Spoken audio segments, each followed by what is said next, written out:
Friends, it is my extreme honor to be part of this seminar, too bad online, but it takes long flight, which was unfortunately not possible for me. But I'm happy to join you, second year in a row. And my special thanks to Embassy of Russia in Peru for organizing this very important discussion on BRICS.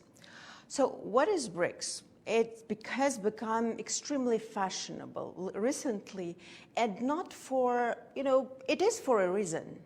So we could be saying that BRICS has really become the core of their changing world order, transforming it to more fair, to more inclusive manner, and ensuring the rights and interests of all their countries of their, as we say, global majority, changing the rules in order to fit not just the few, right, but to be answering to all of our needs.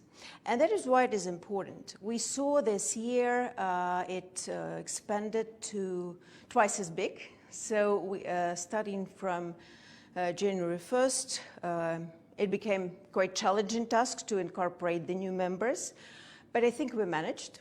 So we are already 2/3 behind our presidency, and we had major events already. Of course, the biggest one is ahead of us. It will happen at the end of October, 22nd, 24th. But what is important is that many people were saying, oh my God, as like 15 years ago, that BRICS, well, what is BRICS? Will it stay for next year? It will dissolve. No common interests. So what we are seeing that it not only stayed, it grew, it got essence, and in fact, it has there being not an institution, it's not an organization, have it in mind. But being there, BRICS managed to have really dense, dense tissue of cooperation, of interrelations. This is very important. This is not just leaders meeting. Of course, this is the peak. But what is key, that BRICS sentiment is not just political or not just economic. It's shared by its people. That's why we have so many outreach formats that are working on each and every layer of our society, be it think tank, and in fact, think tank BRICS has started its functioning and its way even before the first official summit, December 2008. Youth, civil. In fact, this year we had Eurasian Women's Forum when our Speaker of Senate of the upper chamber of Parliament, Valentina Matvienko, in fact, organized the first BRICS Women Summit, BRICS Women Forum. We have parliamentarians, different task forces of all paths of life. So it's very important that BRICS is not about talking. BRICS is about having people meet, learn about each other, networking, understanding each other's mentality. And in fact, this is a strength. When the West says, okay, you're so different, this is good. This is why we're still there, because we accept each other as different, and we accept each other as diverse. But also what is important is that when we're having BRICS, we're doing things nobody expects us to. Just give you a few examples. Being a historian, I remember I was looking into the G7. It actually it took them quite a long time even to coordinate on an unofficial level without being kind of organized any financial track.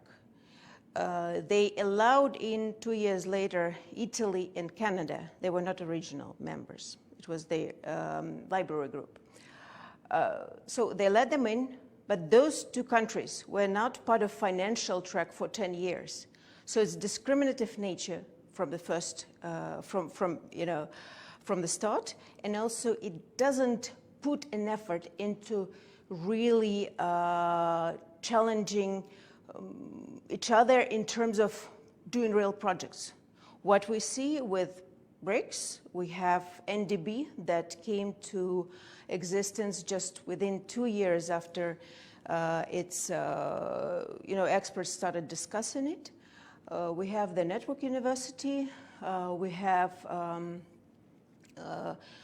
STI program in architecture, and actually all their working groups in there, they not only meet regularly, but they come up with regular projects. We have special funding for our scientists in different fundamental and sciences, human sciences.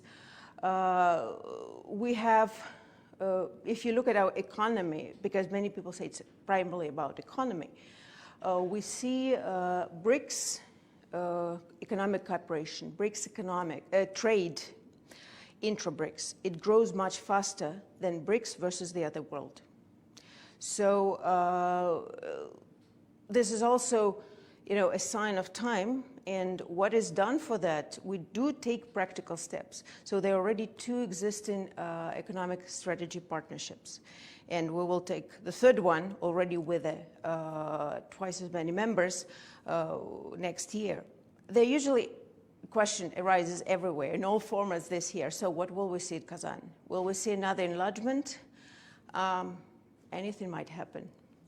We know not everybody, or let's say mainly nobody, presuppose that we'll have such a immediate enlargement in Johannesburg, or that those countries would join and it would be immediately full membership. Because the first row expansion was South Africa, and it came the next year and joined in another year. So it was easier. Just one country added, and not so many projects so far. Now we have a lot of those. And of course, to integrate everyone into those projects, it does take an effort. But what to expect with next expansion is that, yes, we remain inclusive. Sergei Lavrov said that there is a consensus that it should not be. But as I said, leaders might change they might think differently because they have the global picture.